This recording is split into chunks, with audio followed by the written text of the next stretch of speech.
Eight of Pentacles, Chariot, Eight of Wands, the Moon, Justice,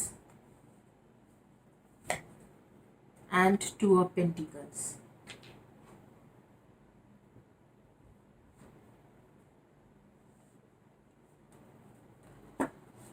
तो ये आपके card रहा कि eight of pentacles, the chariot and justice, moon and two of pentacles, eight of wands की card है। तो देखेंगे कि क्या एक्चुअल सिचुएशन क्या है, कौन आपके लाइफ में आ रही है।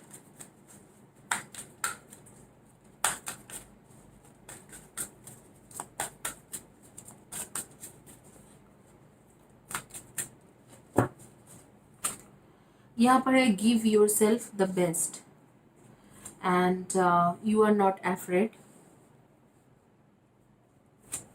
And feel the well and यहाँ पर open your heart, blow off some steam. It's not an emergency.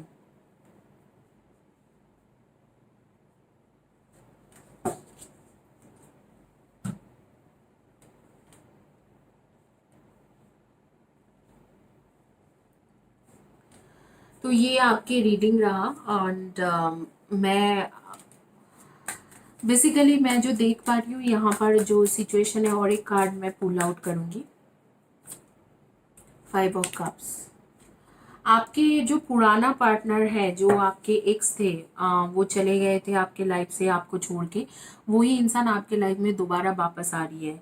All you need to do open your heart chakra for them, you have to open your heart chakra for them because आप ना थोड़ी बहुत डर गए हो और आपको लगता है कि नहीं यार, ये जो है ये इंसान मेरे लिए सही इंसान नहीं है। तो ये जो फील द वेल आ रही है, इसके मतलब है कि आपको एक एक एक एक एक एक स्टेप उनके तरफ लेना होगा।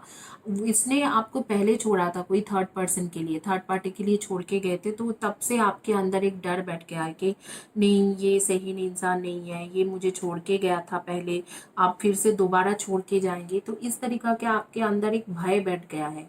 तो उस भय के कारण ना आप उसे मतलब ज़्यादा आप उनकी तरफ जो झुकाव नहीं है आपके, और आपको डर लगता है कि फिर से ये दोबारा आपको छोड़ के जाएंगे। And you are not afraid, you are not afraid मतलब आप ऐसे है कि आपको ये सजेशन दे रहे यूनिवर्स कि आपको डरने की ज़रूरत नहीं है। Give yourself the best. अगर इस बार जब ये इंसान वापस आ रही है, अगर आप अपने बेस्ट दोगे तो डेफिनेटली आपके साथ इनके शादी के बाद बन रहे हैं, और आप दोनों एक दूसरे के साथ शादी करके कमिटमेंट वाले रिलेशनशिप में भी जा सकते हो। लेकिन समहाउ आपके दिल में वो डर बैठ गया कि ये इस बार भी आएगा तो भी छोड़ के जाएंगे। तो इस तरीका की एक सिचुएशन है। मैं देख पा रही हूँ आप लोग प्रोफेशन वाइज, कुछ लोग डॉक्टर या मेडिकल फील्ड के लोग हो, कुछ लोग आप लोग हो इन फाइनेंशियल फील्ड के लोग, जैसे बैंकिंग सेक्टर या कोई इंश्योरेंस कंपनी में काम करते हो, या financial sector, chartered accountant, cost accountant, इस तरीका से कुछ काम करते हो। कुछ लोग बैरिस्टर्स, एडवोकेट, जुडिशियल जज, इस तरीका के काम करते हो, या कम्युनिकेशन फील्ड रिलेटेड काम करते हो, जैसे जर्नलिस्ट हो या टीचर, प्रोफेसर, इस तरीका के काम कर रहे हो। और आपके जो पार्टनर है, जो एक्स पार्टनर है जो वापस आ रहे हैं आपके लाइफ में, उनके लाइफ में ऑलरेडी बहुत ज़्यादा स्ट्रगल चल रहा है, बहुत ज़्यादा उनके लाइफ में इस वक्त स्ट्रगल चल रहा है। वो ऑलरेडी बहुत कुछ फेस कर चुके हैं। तो इस बार जब आएंगे आपके पास तो आपके दिल से वापस आ रही है। बहुत कुछ उन्होंने थर्ड पार्टी के साथ रहते हुए, थर्ड पर्सन के साथ रहते हुए बहुत कुछ फेस कर चुका है, मतलब बहुत खराब उनके साथ जो होना था हो चुका है। अब वो दिल से आपके पास वापस आ रही है। Princess of summer, gentle, sensitive, kind and inexperience. And यहाँ पर आ रहा है बैलेंस। आपको बैलेंस बना के चलना पड़ेगा। ये जब वापस भी आएंगे तो भी कोई ऐसे गारंटी नहीं है कि ये आपके पास टिक जाएंगे या आपके साथ टिक के रहेगा, इस तरीका की कोई गारंटी नहीं है। आपको यहाँ पर इसीलिए बोला जा रहा है कि उस दौरान भी आपको वापस मतलब बैलेंस बना के चलना पड़ेगा। लेकिन वही आपके नेक्स्ट लव है, जो आपके एक्स लव है वही आपके नेक्स्ट लव है। Take everyone's input into consideration, march view points to create a better solution, take your time, there is no need to rush. धीरे धीरे उस रिलेशनशिप को बढ़ाना और सोच समझ के बनाना, तो आगे में चीज़ें धीरे धीरे ठीक हो जाएंगे। हालांकि ये इंसान आ रहे हैं, बहुत ज़्यादा डिपेंड कर चुका है और आपको डिपेंड करते हुए ही आपके पास वापस आ रही है, लेकिन फिर भी आपके उनकी कोई इतना गारंटी नहीं है कि वो आपको तुरंत कमिटमेंट दे देंगे। तो इसीलिए आपको यूनिवर्स कह रहे हैं कि आपके बिहेवियर के ऊपर डिपेंड करते हैं कि वो आपको कमिटमेंट देगा कि नहीं। इनिशियल डेज में वो फ्रेंडशिप में ही रहेगा, या आपको आके शायद वापस आके कह दे कि मैं तुम्हारे फ्रेंड रहना चाहता हूँ या चाहती हूँ, तो पहले फ्रेंडशिप से शुरू करते हैं। तो आपके ऊपर है कि आप उसके आगे में उनके साथ किस तरीके से बिहेवियर करो, उसके ऊपर है कि आपके साथ उनकी फ्रेंडशिप कितना गहरा रहेगी आगे के लिए। Playfulness, play with a child, children are your greatest teachers. So आप लोग हो सकते हैं कि आप लोग कोई किंडर गार्डन में टीचर भी हो या कोई टीचिंग प्रोफेशन में भी हो, बट इस कार्ड के एक तात्पर्य है। ये तात्पर्य ये है कि दिस कार्ड सेज कि आप और आपके पार्टनर को थोड़ा प्लेफुल रहना पड़ेगा, जैसे थोड़ा रोमांटिक डिनर प्लान करना पड़ेगा, एक सेक्सुअल कनेक्शन बनाना, एक फिजिकल अट्रैक्शन, इस तरीका की चीज़ें उनको बहुत ज़्यादा पसंद है। अगर उस तरीका के आप रहोगे, आप शायद बहुत ज़्यादा स्पिरिचुअल पर्सन हो, ध्यान वगैरह करते हो, इस तरीका से आ रही है मेरे पास, लेकिन वो शायद उस तरीके से नहीं है, वो शायद थोड़ा प्लेफुल रहना चाहते हैं। और अगर आप उस तरीके से करोगे तो शायद ये इंसान आपके पास होंगे।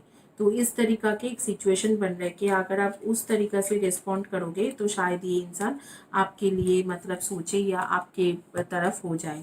With in each of us there is an yin and yang, feminine and masculine, passive and active. To have inner harmony, strive the balance of aspects of who you are to align with your true nature. Love, accept, embrace yourself totally and completely. आप जब ये इंसान वापस आए तो आपको totally let go करने के लिए बोला जा रहा है कि जो भी हार्ट फीलिंग्स है, जो भी, देखो इसके नीचे ये कार्ड आया है, योर ओपन योर हार्ट चक्रा। तो समहाउ उन्होंने जो धोखा दिया है पास्ट में आपको, आप उससे कनेक्ट करके आप क्या करोगे कि आप ना उन्हें ज़्यादा मतलब ज़्यादा आप उनके लिए फील नहीं कर पाओगे। Somehow you would be in that dilemma that कि मुझे इनके लिए जाना भी चाहिए, नहीं भी जाना चाहिए, इस तरीका की एक सिचुएशन बनेगा। लेकिन आप अगर उस चीज सिचुएशन को लेट गो कर देते हो कि नहीं, जो हुआ हुआ, आप ये रिपेंट करते हुए वापस आए तो ये इसके साथ मेरा बिल्कुल कनेक्शन एक बन रहा है, इस तरीके से अगर आप लेट गो करोगे तो मुझे दिख रहा है कि ये इंसान डेफिनेटली आपके पास वापस आ जाएंगे। ये इंसान मतलब आपके पास ही रह जाएंगे एंड आपको कमिटमेंट भी दे देगा। तो ये आपके नेचर के ऊपर है। बेसिकली मैं ये कहना चाह रही हूँ कि आपके नेचर के ऊपर है, इनर पीस आपके नेचर के ऊपर है कि आप उनके साथ किस तरीके से बिहेवियर कर रहे हो, उसके ऊपर ये इंसान आपके पास टिकेगा कि नहीं टिकेगा, ये आपके ऊपर है। तो आपके ऊपर काफ़ी ज़्यादा डिपेंडेंट है कि आप उनके साथ किस तरीके से रहते हो। क्योंकि वो थर्ड पर्सन के लिए आपको छोड़ के गया था, तो आपके अंदर एक डर है कि ये शायद इस बार ये वापस आए और फिर से वे निकल जाए, तो आप अपने हार्ट चक्र को शायद ओपन ना कर पाओ।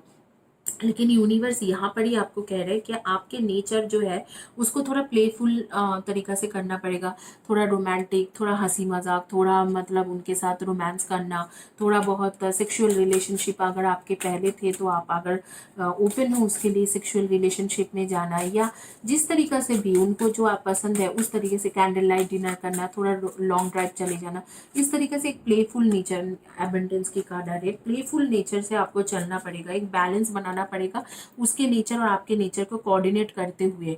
और उस तरीका से करोगे तो वो इंसान आपके पास मतलब